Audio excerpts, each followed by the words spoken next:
What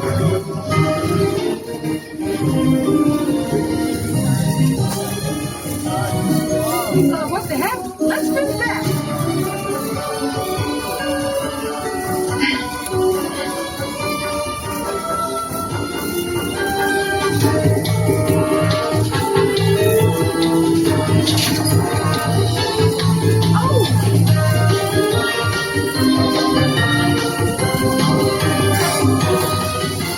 So Wisteria Lane is a great example of one of our more realistic neighborhoods for a television show, but what about if a script calls for something a bit more fanciful? Well, that is the exact problem director Ron Howard had when he was making his movie, The Grinch.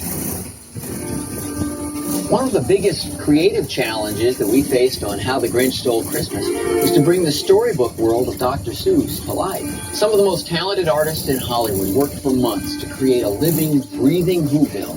When it was all done, they had built an entire city, and the fantasy world of Dr. Seuss became a reality.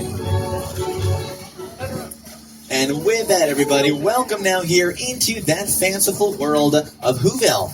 These are actual sets director Ron Howard did use for that movie, The Grinch, starring, of course, Jim Carrey as the one and only Grinch himself.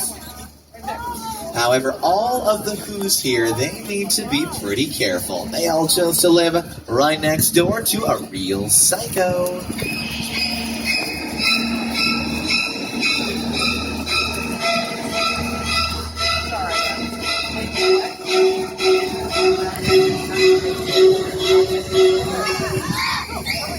Welcome to the Bates Motel, everybody.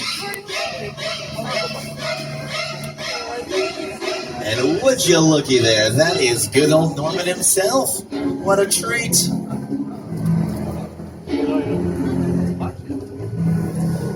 Now, don't be alarmed, okay? He has made some progress here. He's moved back, reopened for business, and he might even have a customer today. And would you look at this here, folks? He sure does.